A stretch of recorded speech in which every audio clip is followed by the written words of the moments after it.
Hello everyone, welcome back to the YouTube channel of Learnify IQ. This is Meghna Kanodia and we are currently studying the topic Human Digestive System. And we have already covered its first part and in this lecture we are going to cover its second part, which is also going to be the last part of the Human Digestive System. And we have first we should take a quick recap of what we have studied in the last lecture. फिर हम अपने आज के lecture के साथ ही continue करें तो भी आज के टॉपिक्स हैं। लास्ट टाइम हमने पढ़ा था कि डाइजेस्टिव सिस्टम का इंट्रोडक्शन, कि उसका मेन वर्किंग क्या होता है, मेन फंक्शंस क्या है, एंजाइम्स के बारे में देखा था। फिर हमने डाइजेस्टिव सिस्टम में देखा कि एलिमेंट्री कैनाल होता है और उसको हमें दो पार्ट्स में पढ़ना था। एक एलिमेंट्री कैनाल है and the second is digestion का प्रोसेस। फिर एलिमेंट्री कैनाल को हमने दो पार्ट्स में डिवाइड करके सारी चीजें पढ़ी, जैसे digestive organs and second is digestive glands. तो डाइजेस्टिव ऑर्गन्स में हमने बगल कैविटी कवर करा था, डाइजेशन बगल कैविटी के बारे में पढ़ा। बगल कैविटी को भी थ्री पार्ट्स में डिवाइड किया था, teeth, tongue and salivary glands. फिर हमने टाइप्स ऑफ टीथ के बारे में देखा और उसके बाद से हमने प्रॉपर्टीज देखी टीथ की। Then we have seen the dental formulas, की डेंटल फॉर्मुला इन एडल्ट हम कैसे फाइंड आउट करेंगे and dental formula in children कैसे फाइंड आउट करेंगे। ये सारी चीजें देखी हमने। टंग के बारे में दिखा कि टंग में अलग अलग स्ट्रक्चर मीन्स अलग अलग टाइप्स पे हमने देखा कि कौन सा किस टेस्ट को देता है, कहाँ पर कौन सा टेस्ट आता है। फिर सेलेवरी ग्लैंड्स हमने देखे, तो सेलेवरी ग्लैंड्स हम देख रहे थे और सेलेवरी ग्लैंड्स एक तरीके के एक्सोक्राइन ग्लैंड है that makes saliva which aids in digestion, keeps your mouth moist and supports healthy teeth. उसके बाद हमने उसके pH value before meal after meal देखा। देन नेक्स्ट हमने देखा कि सेलेवरी ग्लैंड्स के टाइप, तो एक पैरोटिड होता है, सेकेंड इज सबलिंगुअल एंड सब मैक्सिला, जिसे हम सब मैंडिबल भी कहते हैं। तो ये सारी चीजें देख ली थी। अभी जो हमें स्टार्ट करना है that is following enzymes and substances are present in saliva, कि सलाइवा में कौन कौन से एंजाइम्स प्रेजेंट होते हैं। तो first one is salivary amylase. अब एंजाइम्स क्या थे? बायोकैटलिस्ट थे। तो an enzyme in human saliva that breaks down starch into food. अब ये स्टार्च को फूड में कन्वर्ट कर रहा है, मींस यहाँ पर भी क्या प्रोसेस हो रहा है, that complex food is converted into simple food by the process of digestion. Digestion का मेन एम क्या है कि कॉम्प्लेक्स फूड को सिंपल फूड में कन्वर्ट करना है। तो स्टार्च क्या है? स्टार्च एक पॉलीसेकेराइड है, ठीक है। जब हम ग्लूकोज पढ़ते हैं तो ग्लूकोज के जो केमिकल क्लासिफिकेशन होते हैं, जैसे ग्लूकोज है, ग्लूकोज का फॉर्मूला क्या होता है? C6H12O6, ठीक। तो यहाँ पे ग्लूकोज के क्लासिफिकेशन में जब हम उसका केमिकल क्लासिफिकेशन करते हैं तो एक होता है मोनोसेक्राइड, ठीक है। मोनोसेक्राइड मीन्स सिंगल मॉलिक्यूल होगा कार्बन का, ठीक है। यहाँ पे कार्बन के मॉलिक्यूल्स देखे जाते हैं बिकॉज ये क्या है? पॉलीसेक्राइड इज अ कार्बोहाइड्रेट, और ये कार्बोहाइड्रेट का क्लासिफिकेशन है, ठीक है, नॉट ग्लूकोज। हम इसको बोलेंगे कि ये क्या है? कार्बोहाइड्रेट का क्लासिफिकेशन है। फिर क्या बोलते हैं आपके बनते हैं। तो कार्बोहाइड्रेट का जो केमिकल क्लासिफिकेशन देखते हैं तो उसमें आपका आ जाता है मोनोसेक्राइड। उसके बाद से डाइसेक्राइड्स होते हैं, ठीक है, डाइसेक्राइड होंगे। और उसके बाद आ जाता है आपका कौन सा? पॉलीसेक्राइड आते हैं। तो ये नंबर ऑफ कार्बन मॉलिक्यूल्स पे डिपेंड करता है। वो कैसे करता है? Carbon molecules. तो अब कार्बन मॉलिक्यूल्स पर हम देखेंगे कि अगर मोनो है, यहाँ पर आपका जो कार्बोहाइड्रेट है वो किस किस से बना है? सी कार्बन, एच और ओ, ठीक है। ये सी एच ओ एक साथ नहीं है, अलग अलग है। सी एच ओ, अगर सी एच ओ एक साथ होगा तो एल्डिहाइड ग्रुप हो जाएगा। But C for carbon, H is for hydrogen and O for oxygen होता है, ठीक है। तो कार्बोहाइड्रेट में जो कार्बो है वो किसको रिप्रेजेंट कर रहा है? कार्बन को रिप्रेजेंट कर रहा है। एंड हाइड्रेट जो है, हाइड्रेट किसको रिप्रेजेंट कर रहा है? वाटर को रिप्रेजेंट कर रहा है। तो वाटर में आपका क्या होगा कि आपका H भी है, हाइड्रोजन भी है एंड ऑक्सीजन भी है। इसको आप क्या बोलते हैं? हाइड्रेट्स ऑफ कार्बन भी बोलते हैं। Carbohydrate is also known as hydrates of carbon and carbohydrate is made up of C, H and O। C for carbon, H for hydrogen and O for oxygen. तो अगर आप mono use कर रहे हो मतलब सिंगल कार्बन मॉलिक्यूल होगा। Di use कर रहे हैं मतलब दो कार्बन के मॉलिक्यूल्स होंगे एंड पॉलीसेक्राइड होता है। एंड पॉलीसेक्राइड्स में होते हैं आपके more than 10 molecules of carbon. तो यहाँ पर हमने क्या यूज किया है? स्टार्च यूज किया है। और स्टार्च क्या है? Polysaccharide. And polysaccharide is a chemical classification of carbohydrate. अब स्टार्च को किस में कन्वर्ट कर रहा है? माल्टोज में कन्वर्ट कर रहा है। और माल्टोज क्या है? डाइसेक्राइड है। तो यहाँ पे भी क्या हुआ? कन्वर्जन हुआ, कॉम्प्लेक्स फूड कन्वर्ट हुआ सिंपल फूड में। बट यहाँ पर क्या हो रहा है? इनकम्प्लीट डाइजेशन हो, इनकम्प्लीट डाइजेशन, और हम बोल सकते हैं partial digestion of food takes place in mouth में। क्या प्रेजेंट था आपके बगल कैविटी में? सेलेवरी एमाइलेज प्रेजेंट था सलेवा में। तो उससे क्या हुआ कि कॉम्प्लेक्स फूड सिंपल फूड में तो कन्वर्ट हुआ, but here incomplete digestion of foods takes place. And digestion of food start कहाँ से हो रहा था? माउथ से ही स्टार्ट हो रहा है। तो इस प्रोसेस को हम क्या बोलते हैं? केमिकल डाइजेशन बोलते हैं। This process is known as chemical digestion. फिर हम देखते हैं सेकेंड एंजाइम जो प्रेजेंट होता है सलाइवा में, दैट इज लाइसोजाइम। और लाइसोजाइम क्या, it is a part of इनेट immune system का पार्ट है। इम्यून सिस्टम क्या करता है, किसी भी हार्मफुल माइक्रो ऑर्गेनिजम्स को डिस्ट्रॉय करता है, उससे आपकी बॉडी को प्रोटेक्ट करता है। फिर protects against bacteria, viruses and fungi, जो भी हार्मफुल माइक्रो ऑर्गेनिजम्स है उससे प्रोटेक्ट करेगा।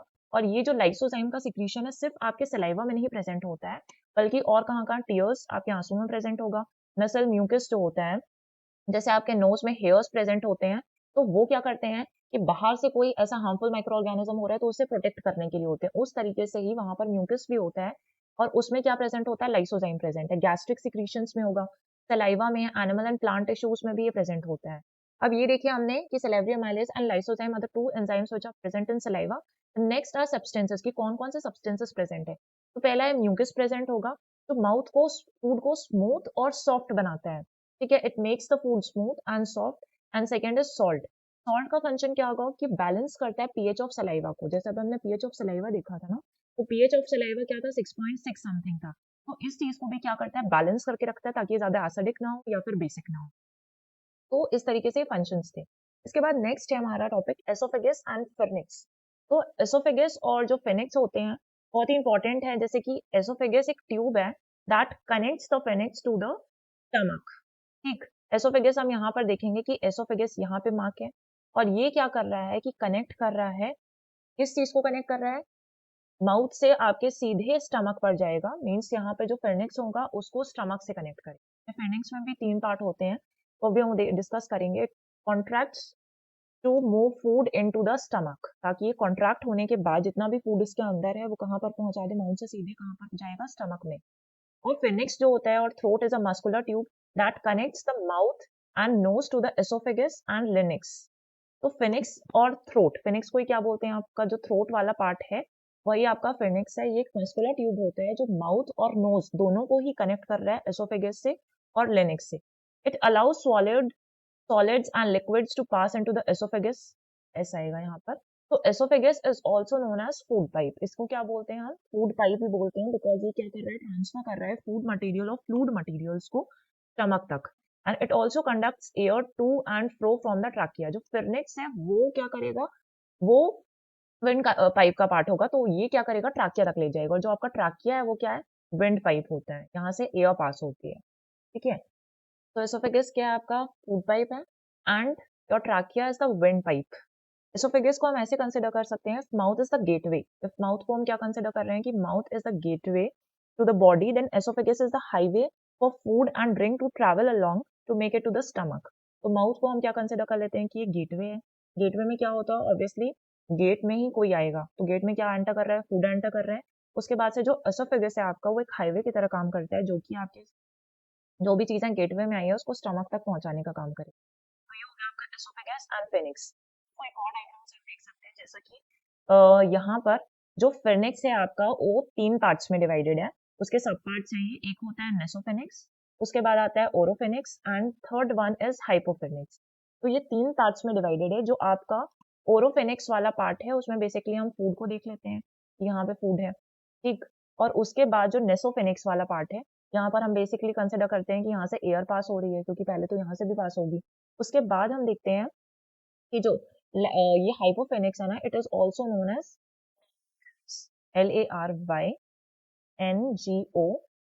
और फिर आ जाता है आपका फिनिक्स। तो ये क्या करता है, यहाँ से एयर भी पास हो रही है, प्लस यहाँ पे वाटर भी पास होगा, एंड फूड भी पास होगा। तो ये सारी चीजें जो है ना, air plus food plus water, वो आपका लेनिंगोफिनिक्स में हाइपोफिनिक्स से पास होगा। तो ये लेनिक्स था, और लेनिक्स के ही सब पार्ट्स थे यहाँ पर। ये जो पार्ट्स हैं ओरोफिनिक्स और हाइपोफिनिक्स हो। उसके बाद आ जाता है यहाँ पर ट्रैकिया, क्या है बेसिकली आपका विंड पाइप है। तो और ये जो हाइपोफिनिक्स है ना, इसका काम क्या होता है कि ब्रांचिंग पाथवे होता है आपके डाइजेस्टिव और रेस्पिरेटरी सिस्टम के बीच में, क्योंकि हमें ट्रैकिया देखना है। और ट्रैकिया क्या है, विंड पाइप है। अगर ये विंड पाइप है तो कहाँ पर यूजफुल होगा, ये यूजफुल होगा respiratory system. But we are currently studying कि हमें क्या पढ़ रहे हैं, हम पढ़ रहे हैं डाइजेस्टिव सिस्टम पढ़ रहे हैं। तो डाइजेस्टिव सिस्टम का जो पार्ट है वो इंपॉर्टेंट पार्ट क्या है आपका, कि ये इस चीज को डिवाइड कर देता है। जो हाइपोफेनिक्स है वो 2 पार्ट्स को डिवाइड कर लेता है। तो ये वाला जो साइड है दैट इज एसोफेगस, ये जो डार्क कलर में दिख रहा है, ये जो लाइट वाला पार्ट है वो आपका ट्रैकिया वाला पार्ट है, जिसमें ऐसे देखा था ना, इस तरीके से कार्टिलेजेस प्रेजेंट होते हैं, तो ये ट्रैकिया में काम आते हैं आपके रेस्पिरेटरी सिस्टम में। Next is stomach. तो स्टमक क्या है आपका? बेसिकली स्टमक क्या है? जे शेप्ड पार्ट है आपका, यहाँ से ये दिख रहा है, तो ये जे shaped part of the body है, पार्ट ऑफ द बॉडी जो आपके एसोफेगस और स्मॉल इंटेस्टाइन, यहाँ पर जब नीचे क्या आ जाएगा, जो अब इसके नीचे पार्ट होगा that will be small intestine, और ये जो ऊपर हम पढ़ चुके हैं यहाँ पर क्या था, एसोफेगस वाला पार्ट है। तो इन दोनों के बीच में एक जे शेप्ड ऑर्गन सिचुएटेड है, और उस जे शेप्ड ऑर्गन को ही हम क्या बोलते हैं, उस जे शेप्ड ऑर्गन को बोलते हैं हम स्टमक। तो स्टमक में जो हमें मेन पार्ट्स पढ़ने, जैसे यहाँ पे बहुत सारे पार्ट्स मार्क हैं, तो अगर हम इसे सिंपल डायग्राम से कंसिडर करें तो इस तरीके का कुछ स्टमक होगा, और यहाँ से हम इसको थोड़ा ड्रॉ कर लेते हैं, तो ये पार्ट हो गया आपका स्टमक वाला। अब इस स्टमक वाले पार्ट में क्या क्या चीजें देखनी है, ये वाला जो ट्यूब है it is known as cardiac pore, हम क्या बोलते हैं, कार्डिक पोर बोलते हैं। फिर कार्डिक पोर के जस्ट नीचे जो मार्क करना है दैट इज कार्डिया, तो हम इसे क्या बोलेंगे, कार्डिया बोलेंगे। इसके बाद ये जो नेक्स्ट पार्ट होगा दिस इज नोन एज फिंडिस, हम फिंडिस बोलते हैं। फिर इसके बाद नेक्स्ट जो मेन है ये हो गया आपका main body of the stomach. Main body of the stomach के बाद है एंट्रिम आता है, ये जो नीचे पार्ट होगा दैट इज नोन एज एंट्रिम, और इस और नीचे वाले पार्ट को हम क्या बोलते हैं, पैरेलिस बोलते हैं, PYLLRUS, पैरेलिस। के भी नीचे क्या आ जाता है यहाँ पर, ये होता है आपका पैरेलिक पोर, जो यहाँ पर भी मार्क है पैरेलिक कैनाल और पोर, तो इस चीज को हम बोलेंगे पैरेलिक पोर। तो हमने कुछ स्टमक के पार्ट्स देख लिए, ठीक है। अब stomach is a sac like structure, 4 to 5 hours तक इसमें फूड भी स्टोर रहता है। It is a large muscular and hollow organ allowing for a capacity to hold food and stores food for nearly 4 to 5 hours तक आपके stomach में क्या होगा, फूड स्टोर रहेगा। अब जैसे आपका स्टमक है, तो स्टमक में क्या होता है कि स्टमक में क्या होगा कि इसकी जो ये वाली लाइनिंग होती है ना, बाहर वाली लाइनिंग, इस लाइनिंग को ही हम यहाँ पर बोल देते हैं, इसको क्या बोल रहे हैं, म्यूकोसा। तो म्यूकोसा जो है इंटरनल लेयर है स्टमक की, और इस म्यूकोसा में ही क्या होंगे, गैस्ट्रिक ग्लैंड्स प्रेजेंट होंगे। जैसे फॉर एग्जांपल हमने सलाइवा में पढ़ा कि सलाइवा में कौन से ग्लैंड्स प्रेजेंट है, सलेवरी ग्लैंड्स प्रेजेंट है, और सलेवरी ग्लैंड्स में कुछ एंजाइम्स प्रेजेंट है, और वो एंजाइम्स कॉम्प्लेक्स फूड को सिंपल फूड में कन्वर्ट कर रहे थे।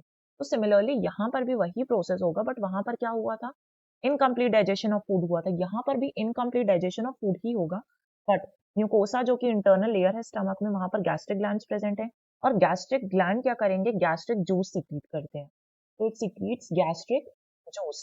और गैस्ट्रिक जूस जो है इसमें कुछ एंजाइम्स प्रेजेंट होते हैं और एसिड्स प्रेजेंट होते हैं। जो गैस्ट्रिक जूस है उसमें कौन कौन से एंजाइम्स प्रेजेंट होते हैं, फर्स्ट वन इज पेप्सिन, ठीक है, पेप्सिन प्रेजेंट होगा। उसके बाद आपका एक एंजाइम होता है रेनिन, तो पेप्सिन के बाद रेनिन प्रेजेंट होगा, रेनिन के बाद आ जाता है आपका लाइपेज, जैसे हम बोलते हैं गैस्ट्रिक लाइपेज, और fourth and last is mucin.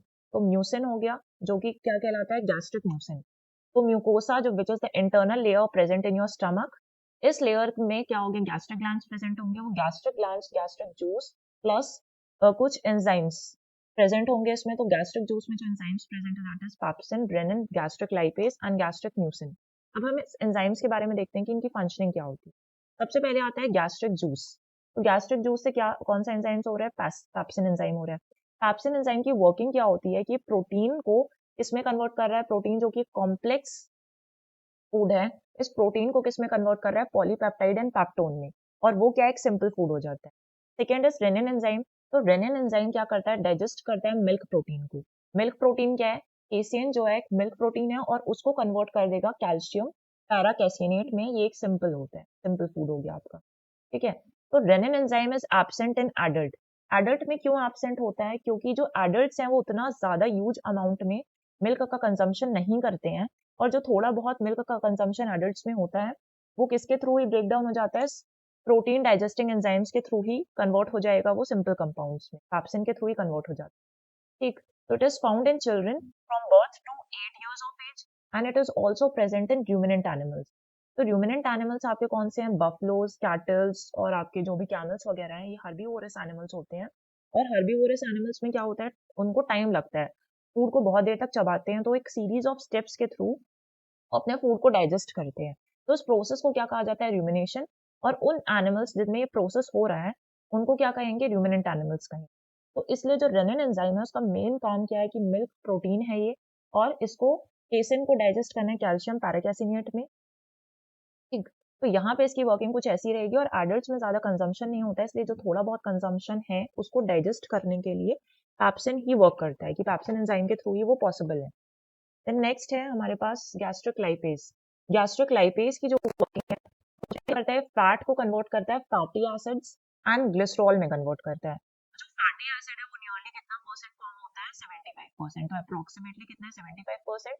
And glycerol का जो अमाउंट है रेस्ट 25% क्या होगा, ग्लिसरॉल होगा। तो यहाँ पे इसके हम रेशियो ले सकते हैं 3:1, 3:1 का ले सकते हैं कि 75% है 100 में से, जो 75% है वो थर्ड पार्ट है, 3 पार्ट 75% और 1 पार्ट क्या 25% बनाएगा।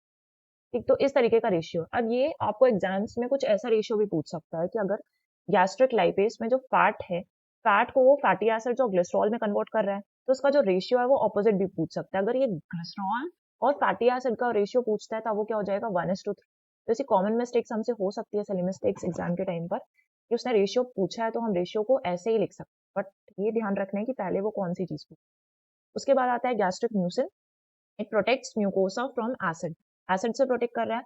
And it decreases acidic nature of HCl, जो आपका हाइड्रोक्लोरिक एसिड है। What is the full form of HCl? Hydrochloric acid, chloric acid बहुत ही कॉमन चीज है, बहुत ही कॉमन एसिड है, जो आपने अगर अपने 12th की केमिस्ट्री क्लासेस में या ग्रेजुएशन के टाइम पे केमिस्ट्री होगा तो उसमें यूज किया होगा, हाइड्रोक्लोरिक एसिड HCl। भी होता है, और ठीक है, जिसमें HCl का अमाउंट ज्यादा है, और यहाँ पे एक डाइल्यूट फॉर्म भी होता है। तो अगर कॉन्सेंट्रेटेड फॉर्म होगा तो वो स्टमक पे तो नहीं प्रेजेंट होगा, तो स्टमक में जो प्रेजेंट होता है दैट इज डाइल्यूट HCl। ठीक है, it is present in gastric juice में प्रेजेंट होगा, and it helps in digestion of food, digestion of food में भी हेल्प कर रहा है। प्लस ये डाइजेस्टिव जो हार्मफुल माइक्रो ऑर्गेनिजम्स प्रेजेंट हैं उसमें भी इसको भी डिस्ट्रॉय कर देता है। तो फॉर एग्जाम्पल ये आपका स्टमक है, ठीक है, इस तरीके का स्टमक है, और स्टमक में जो इनर लाइनिंग थी यहाँ पर जहाँ पर म्यूकोसा प्रेजेंट था, इस म्यूकोसा में क्या होगा कि अगर बहुत देर तक फूड का इंटेक नहीं कर रहे हैं, फूड का इंटेक नहीं कर रहे हैं, तो HCl का अमाउंट तो उतना ही प्रोड्यूस हो रहा है। और अगर HCl का काम क्या है कि जो भी यहाँ पर फूड आ रहा है उसमें मिक्स होकर उसको डाइजेस्ट करना है, जब यहाँ से फूड का इंटेक ही नहीं होगा तो HCl का अमाउंट जो है वो इंक्रीज होते जाएगा, और इसी केस में क्या हो जाते हैं, अल्सर्स हो जाते हैं। ठीक है, पेट में छाले हो जाते हैं, अल्सर्स हो जाते हैं। Ulcers is caused due to less intake of food and excess production of HCl। Excess नहीं बोलेंगे क्योंकि HCl उतना ही प्रोड्यूस हो रहा है, बट उसके सामने उतना फूड नहीं आ रहा था जिसको वो डाइजेस्ट करे, तो उसके वजह से क्या होगा, कॉज करेगा, क्योंकि HCl का अमाउंट बहुत ज्यादा एक्सेस में हो गया है जितना उसके सामने फूड नहीं है। तो इसलिए डाइल्यूटेड HCl का वर्क क्या है कि it is present in gastric, it helps in the digestion of food, and it destroys harmful micro organisms present in the food. ये सारी चीजें हो गई। उसके बाद नेक्स्ट है हमारा पेनक्रियाज। पेनक्रियाज के बारे में हमने डिस्कस किया था एंडोक्राइन सिस्टम में। जो पेनक्रियाज है ये एक मिक्सोक्राइन ग्लैंड होता है। मिक्सोक्राइन ग्लैंड हम तब बोलते हैं जब यहाँ पर एक्सोक्राइन पार्ट भी प्रेजेंट है एंड एंडोक्राइन पार्ट भी प्रेजेंट है। इन दोनों के प्रेजेंट होने पर इसको क्या कहा जाता है कि इसमें हमने देखा कि यहाँ पे देखिए आप डायग्राम में एंडोक्राइन पार्ट भी प्रेजेंट है और एक्सोक्राइन भी पार्ट प्रेजेंट है। ठीक, ये हम डिस्कस कर चुके थे कि इतना पार्ट प्रेजेंट है और कितना नहीं पार्ट प्रेजेंट है जब हमने एंडोक्राइन सिस्टम पढ़ा था डिटेल में। तो ये कहाँ पे प्रेजेंट होगा, present below stomach. It secrets pancreatic juice. ये इंपॉर्टेंट है कि कौन सा जूस सीक्रेट करता है, इसमें कौन कौन से एंजाइम्स होते हैं, अमाइलेज, ट्रिप्सिन एंड लाइपेज। जैसे हमने गैस्ट्रिक लाइपेज अभी लास्ट पढ़ा ना कि वो स्टमक में भी प्रेजेंट था, तो गैस्ट्रिक जूस सीक्रेट हो रहा था, यहाँ पर भी है। It is connected to the small intestine through its main duct, और उस मेन डक्ट को क्या कहा जाता है, पेनक्रियाटिक डक्ट। तो यहाँ पे डक्ट होगा और यहाँ पे क्या होगा, ये हो गया पार्ट स्मॉल इंटेस्टाइन, इससे कनेक्टेड है, तो इसे हम क्या बोल रहे हैं, पेनक्रियाटिक डक्ट कहते हैं। अब इसका जो एक्सोक्राइन फंक्शन है वो इंपॉर्टेंट है क्योंकि हेल्प करता है डाइजेशन में। और एंडोक्राइन सिस्टम में क्या कर रहा था, ये ब्लड शुगर को रेगुलेट कर रहा था। जब हमने इंसुलिन वगैरह वहां पर पढ़ा था तब हमने इसको पढ़ा था। और यहाँ पर एक्सोक्राइन फंक्शन है, हमें एक्सोक्राइन फंक्शन पे अभी फोकस कर रहे हैं क्योंकि ये हेल्प करता है डाइजेशन के प्रोसेस। ठीक, तो उसका जो वेट है वो 70 टू 80 ग्राम्स है स्टमक के नीचे। और पेनक्रियाटिक जूस इंपॉर्टेंट है कि पेनक्रियाटिक जूस में जो एंजाइम्स प्रेजेंट है वो कौन कौन से एंजाइम्स प्रेजेंट है। तो सबसे पहले हमने देखा कि ट्रिप्सिन। ट्रिप्सिन का काम क्या रहेगा कि प्रोटीन को कन्वर्ट कर देता है पॉलीपेप्टाइड में। प्रोटीन को किस में कन्वर्ट कर रहा है, पॉलीपेप्टाइड में कन्वर्ट कर रहा है। देन आता है काइमोट्रिप्सिन। तो काइमोट्रिप्सिन क्या काम करता है कि जो पेप्टाइड है, यहाँ पे पेप्टाइड्स फॉर्म हुआ, उसको किस में कन्वर्ट करेगा, अमीनो एसिड में कन्वर्ट करेगा। ठीक है। पेप्टाइड्स को किस में कन्वर्ट कर रहा है, अमीनो एसिड्स में कन्वर्ट कर रहा है। फिर आता है लाइपेज, तो लाइपेज क्या करता है, फैट को ब्रेक डाउन कर रहा है। इसलिए जो फैट है यहाँ पर अगेन किस में कन्वर्ट होगा, फैटी एसिड्स एंड ग्लिसरॉल पे कन्वर्ट हो जाएगा। एंड अमाइलेज की वर्क हमने कहाँ पे पढ़ी थी, सेलेब्री अमाइलेज में पढ़ी। तो वहां पर वो क्या काम कर रहा था, डाइजेस्ट कर रहा था स्टार्च को। तो यहाँ पर भी सेम काम है कि स्टार्च एक तरीके का कार्बोहाइड्रेट है, मीन्स पॉलीसेक्राइड, और वो इसको किस में कन्वर्ट कर रहा है, माल्टोज में, सिंपल फूड में कन्वर्ट कर रहा है विच इज डाइसेक्राइड, तो माल्टोज में कन्वर्ट कर देता है। इसके बाद नेक्स्ट है लिवर। तो liver is the largest gland of the body. Liver क्या होता है, लार्जेस्ट ग्लैंड होता है बॉडी का। एंड वेट कितना है, 1.2 से 1.5 केजी, लगभग 1.5 केजी का इसका वेट है। लोकेशन देखिए आपकी कहाँ पर प्रेजेंट होगा, upper right portion of your abdomen, beneath the stomach. ठीक, तो बीनीथ द स्टमक आपके क्या प्रेजेंट है, लिवर प्रेजेंट है यहाँ पर। एंड इट फंक्शंस इंपॉर्टेंट है कि क्या क्या कर रहा है, तो रेगुलेट करता है केमिकल लेवल्स को ब्लड में, रेगुलेट करेगा chemical levels in the blood and excretes a product called bile. Bile juice काफी इंपॉर्टेंट जूस है बिकॉज ये डाइजेशन के प्रोसेस में बाइल जूस सीक्रेट करेगा। अब बाइल जूस जो है वो एक्ट करता है फैट पे, है ना, तो जो फैट है वो किसमें कन्वर्ट हो जाएंगे, कुछ स्मॉलर ग्लोब्यूल्स में कन्वर्ट हो जाएंगे, ठीक है, और एंजाइम्स की एफिशिएंसी को इंक्रीज करते हैं।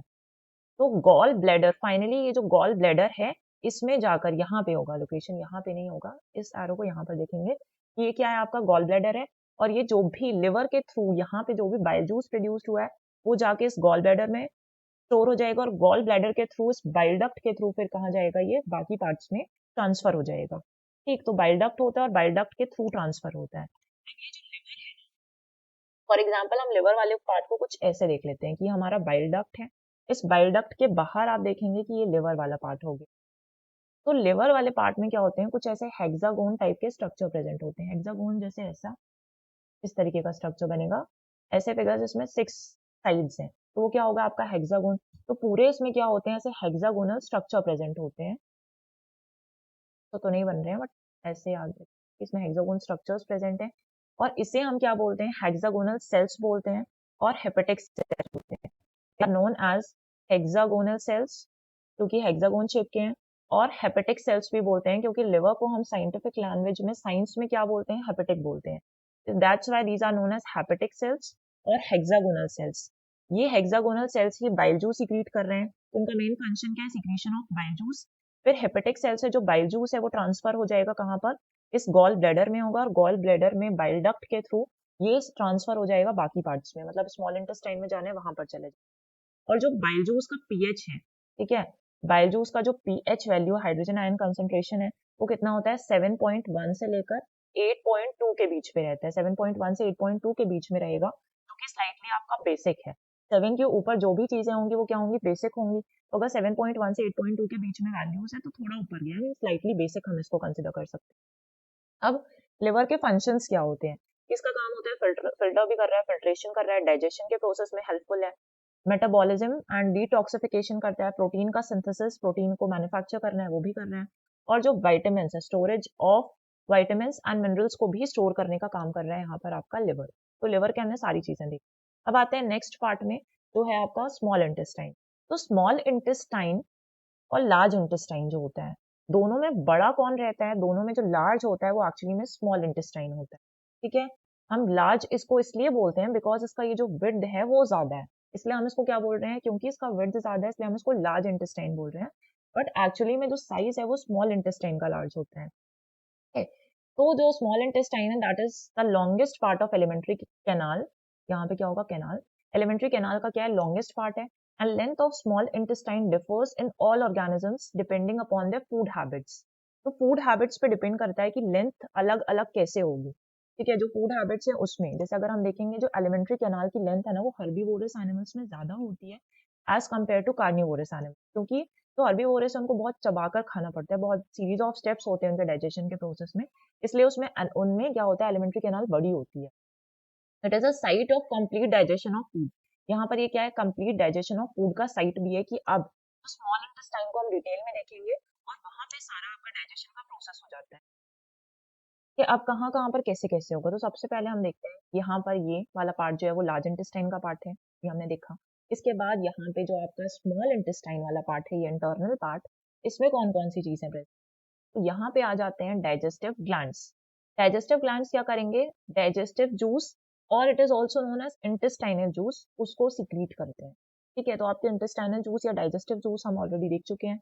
फिर इसमें थोड़ा और नीचे जाएंगे तो कौन सा पार्ट आ जाता है, jejunum part. Jejunum part mean 1.5 से लगभग ये 2.5 मीटर की इसकी लेंथ होती है। अगर हम बोल रहे हैं कि 6 से 7 मीटर का आपका पूरा स्मॉल इंटेस्टाइन है, तो उसमें जो 1.5 से 2.5 मीटर की जो लेंथ है वो पार्ट क्या कहलाता है, जेजुनम। उसके नीचे आता है इलियम। तो इलियम पार्ट बहुत ज्यादा इंपॉर्टेंट है because complete digestion and absorption of food occurs in ileum. This fact can be asked in your exams. Complete digestion and absorption of food, कुछ और ऑप्शंस गिवन होंगे कहीं पर कि ये डाइजेस्टिव ग्लैंड्स में होता है, जेजुनम के थ्रू होता है, पेयर्स पैचेस में होता है। तो ये याद रखना है कि ये जो कंप्लीट डाइजेशन है वो कहाँ पर हो रहा है, इलियम पार्ट में हो जाता है। और नीचे वाले मतलब अगर यहाँ से स्टार्ट हुआ है तो नीचे आते आते यहाँ पर आपका सारा डाइजेशन हो जाएगा। फिर पेयर्स पैचेस, यहाँ पर एक पैचेस प्रेजेंट होते हैं इस तरीके के, और उन पैचेस को क्या कहा जाता है, पेयर्स पैचेस कहा जाता है। तो वो किससे बने, WBC मतलब व्हाइट ब्लड सेल से बने होते हैं। ठीक है, फिर आता है विली। इस पार्ट को क्या कहेंगे, जहाँ पे लार्ज ये जो इंटेस्टाइन यहाँ पे केसीएम से कनेक्टेड होगा ना, इस लार्ज इंटेस्टाइन से कनेक्टेड होगा, उसका जो लास्ट पार्ट है स्मॉल इंटेस्टाइन का वो क्या है, विली। तो विली एब्जॉर्ब डाइजेस्टेड फूड को ये एब्जॉर्ब करता है अपने अंदर। एंड फिर यहाँ से यहाँ पे जो ब्लड प्रेजेंट होगा, जो बीच का व्हाइट स्पेस दिख रहा है ना, यहाँ पे ब्लड होगा, तो उस ब्लड में ट्रांसफर कर देगा इस डाइजेस्टेड फूड को। इस लास्ट पार्ट को क्या कहते हैं, यहाँ पर जो ये है उसको बोलते हैं अपेंडिक्स। ये जो उसके ऊपर पार्ट है, ये वाला पार्ट, उसको बोलेंगे केसियम। ये जो पार्ट है दिस इज नोन एज केसियम, और नीचे क्या अपेंडिक्स है। ये जो डुओडेनम था, बहुत ही इंपॉर्टेंट पार्ट है, ये ऊपर प्रेजेंट है। डुओडेनम हमने देखा था, जैसे एसोफेगस है ना, तो एसोफेगस यहाँ पे था, एसोफेगस। और ये जो स्मॉल इंटेस्टाइन थी, यहाँ पर हम पढ़ रहे थे कि जो स्टमक है वो एसोफेगस और स्मॉल इंटेस्टाइन के बीच में सिचुएटेड है। तो वो जो स्मॉल इंटेस्टाइन से पार्ट कनेक्टेड है, इस पार्ट को हम क्या बोलते हैं, डुओडेनम बोलते हैं। और ये किसका पार्ट है, स्मॉल इंटेस्टाइन का ही हो जाएगा, duodenum. It obtains pancreatic juice and bile juice, जो लिवर से ऑब्टेन होंगे, इसको यहाँ पे ये लिवर सिचुएटेड है। अब लिवर के गॉल ब्लैडर, ये ग्रीन पार्ट गॉल ब्लैडर है। गॉल ब्लैडर इसके थ्रू बाइल डक्ट कनेक्टेड है। तो डुओडेनम क्या रिसीव कर रहा है, इस बाइल डक्ट से क्या रिसीव कर रहा है, pancreatic juice and bile juice, and digestion of food occurs in it. इसी पार्ट में क्या हो रहा है, फूड का डाइजेशन भी हो रहा है। तो digestion of food occurs in it. ये सारी चीजें क्लियर हो गई कि लार्ज इंटेस्टाइन क्या है। फिर हमारे पास डाइजेस्टिव ग्लैंड्स थे, वो हमने देखे, जेजुनम वाला पार्ट देखा, इलियम इंपॉर्टेंट है, पेयर्स पैचेस कहाँ पे प्रेजेंट है, विली कहाँ पे प्रेजेंट है, जहाँ पे वो केसीएम से कनेक्ट हो जाता है। KCM is a part of large intestine. ठीक, उसके बाद से आ जाता है आपका डुओडेनम, जो कि इंपॉर्टेंट पार्ट था, बाइल डक्ट से कनेक्टेड है। तो ये सारी चीजें हो गई आपके लार्ज इंटेस्टाइन के बारे में। इसके बाद कुछ इंटेस्टाइनल जूसेस जो आपके स्मॉल इंटेस्टाइन पे प्रेजेंट हैं, वो क्या क्या काम कर, तो सबसे आता है आपका पहले एंजाइम्स। मल्टेज एंजाइम है, और ये क्या करता है, मल्टोज को, जो कि आपका डाइसैकेराइड था, उसको कन्वर्ट कर रहा है ग्लूकोज, दो ग्लूकोज के मॉलिक्यूल्स पे ब्रेक डाउन कर देते हैं। ग्लूकोज ग्लूकोज के मॉलिक्यूल्स पे टूट जा रहे हैं। फिर लैक्टेज एंजाइम की जो वर्किंग होती है, कन्वर्ट्स लैक्टोज, जो कि कॉम्प्लेक्स फूड है, उसको ग्लूकोज और गैलेक्टोज में कन्वर्ट करेगा। डिफरेंट है, यहाँ पर किस में तोड़ रहा था, ग्लूकोज प्लस ग्लूकोज में, और यहाँ पे किस में ब्रेक डाउन कर रहा है, ग्लूकोज प्लस गैलेक्टोज में कन्वर्ट कर रहा है। फिर आता है सुक्रेज। तो सुक्रेज क्या करता है, सुक्रोज और किस में कन्वर्ट कर रहा है, ग्लूकोज प्लस फ्रक्टोज में कन्वर्ट कर रहा है। फिर आता है पैप्टिडेज। पैप्टिडेज पॉलीपेप्टाइड्स को अमीनो एसिड्स में कन्वर्ट कर देता है। ठीक, तो ये सारे एंजाइम्स हैं, इनकी वर्किंग इंपॉर्टेंट है कि इनके फंक्शंस क्या हैं, किसको किस में कन्वर्ट कर रहे हैं। देन आते हैं Peyer's patches, act as a immune system first line of defence, क्योंकि हमने पढ़ा था व्हाइट ब्लड सेल से बने, व्हाइट ब्लड सेल्स आपके इम्यून सिस्टम में प्रेजेंट होते हैं against microbial and dietary antigens. Intestinal glands जो प्रेजेंट होंगे आपके duodenum, jejunum and ileum part of small intestine, तीनों किसके पार्ट है, स्मॉल इंटेस्टाइन के पार्ट है। एंड लार्ज इंटेस्टाइन जो है उसमें डाइजेस्टिव एंजाइम्स नहीं प्रेजेंट होते हैं। अगर डाइजेस्टिव एंजाइम्स नहीं, मतलब लार्ज इंटेस्टाइन में डाइजेशन का प्रोसेस नहीं हो रहा है। तो लार्ज इंटेस्टाइन देख लेते हैं, स्मॉल देख लिया, अब लार्ज इंटेस्टाइन क्या है कि although shorter than human small intestine, but called large intestine because इसका डायमीटर वाइड है। फंक्शन क्या है, to absorb water from matter and transmit the useless waste material from the body. Body से जितना भी वेस्ट मटेरियल है उसको transfer कर देना है। ठीक, लेंथ कितना है ये देखो, यहाँ पर ये छोटा है, वो 6 से 7 मीटर, ये सिर्फ कितना लेंथ लिया है इसका, 1.5 मीटर, तो कितना छोटा होगा। अब ये इसमें 3 पार्ट्स, केसियम हमने पढ़ा था कि किसका पार्ट है, ये जो केसियम है वो आपके लार्ज इंटेस्टाइन का पार्ट है। यहाँ पर ये देखा था जिससे विली कनेक्टेड था। फिर कोलन होता है और रेक्टम है। तो कोलन में आपका ये वाला जो पार्ट है ये ऊपर की तरफ जा रहा है, तो नीचे से जब लोअर टू हायर जाता है तो क्या होता है, असेंडिंग ऑर्डर होता है। फिर यहाँ से बीच में ट्रांसफर हो रहा है तो ट्रांसवर्स कोलन इससे बोलेंगे, और क्योंकि ये वाला पार्ट ऊपर से नीचे तक आ रहा है तो उसको हम क्या बोलेंगे, डिसेंडिंग कोलन। इसमें एक और चीज मार्क है सिग्मोइड कोलन। तो ये वाला जो पार्ट है, इस part is known as sigmoid colon. ascending, transverse, descending and then sigmoid colon, यहाँ से rectangle जाएगा। और ये हमने अपेंडिक्स तो देख लिया था। Absorption of water and minerals takes place from the colon of large intestine. ये कहाँ से हो रहे हैं, लार्ज इंटेस्टाइन से हो रहे हैं। तो यहाँ पर हमने सारे पार्ट्स पढ़ लिए हैं कि क्या क्या चीजें थी, जितने भी एलिमेंट्री कैनाल के ऑर्गन्स थे, फिर कौन कौन से जूसेस सिक्रीट हो रहे थे, सब कुछ देखा। अब क्योंकि जो ग्लूकोज है, वाइटामिन है और अल्कोहल है, ये क्या होते हैं, ऑलरेडी डाइजेस्टेड होते हैं तो डायरेक्टली एब्जॉर्ब हो जाते हैं ब्लड के थ्रू। ठीक है, जैसे ग्लूकोज आपने खाया, अब ग्लूकोज क्यों लिया जाता है, बिकॉज ये इंस्टेंट एनर्जी दे देता है। इंस्टेंट एनर्जी कैसे मिल रही है, अगर कोई चीज ऑलरेडी डाइजेस्टेड है तो वो आपको क्या दे देगी, इंस्टेंट एनर्जी। अल्कोहल का सर आपने देखा होगा लोगों में कि अल्कोहल कितनी जल्दी एनर्जी दे देता है, तो वो भी क्या है, ऑलरेडी डाइजेस्टेड है।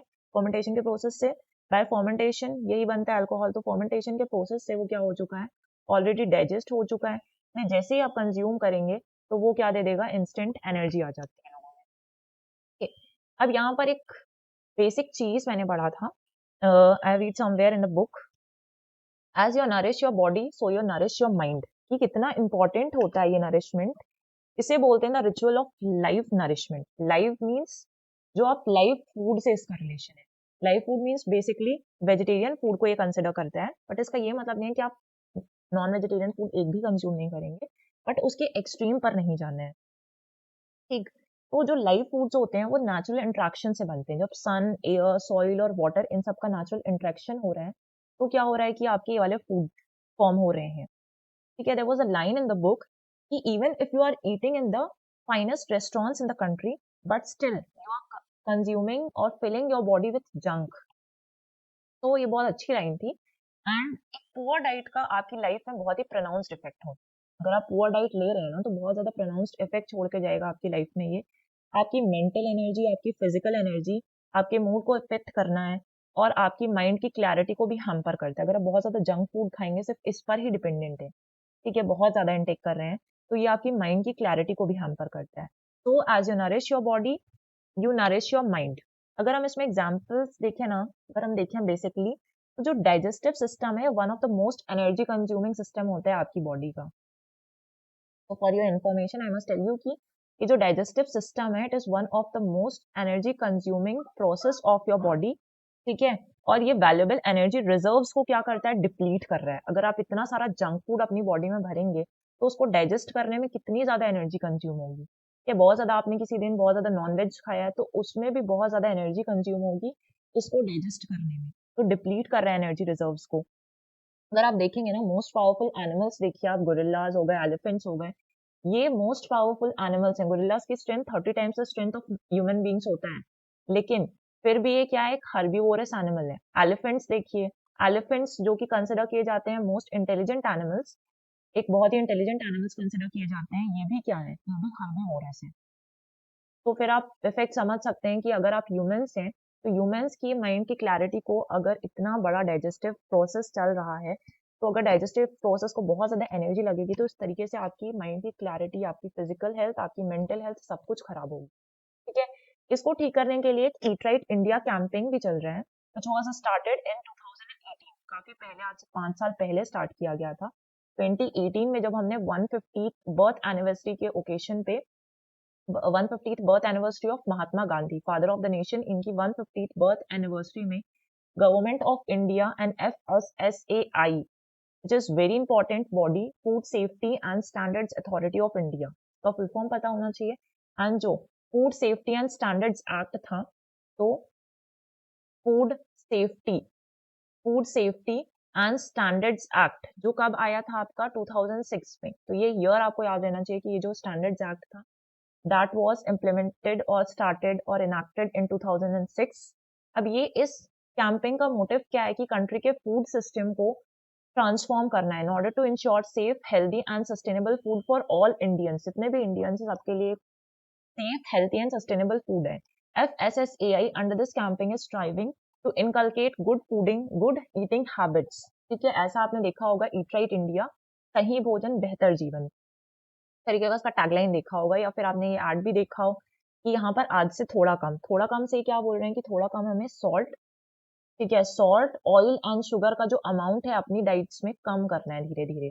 सॉल्ट, शुगर एंड ऑयल का अमाउंट क्या करना है अपनी डाइट्स पे कम करना है, इसलिए ये ईट राइट इंडिया का ही था। इसके बाद से जो रुको, रीपर्पस यूज्ड कुकिंग ऑयल, जो भी हम एक ही जगह पर, अगर आपने बाहर फूड खाया होगा, बाहर जब भी आप फूड खाते हैं, स्ट्रीट फूड खा रहे हैं यहाँ पर, बार बार सेम ऑयल का ही यूज हो रहा है, तो जो सेम ऑयल को यूज नहीं करना है और उसको किस में कन्वर्ट करना है, यूज्ड कुकिंग ऑयल को बायोडीजल में कन्वर्ट करना है। ये इनिशिएटिव किसका था?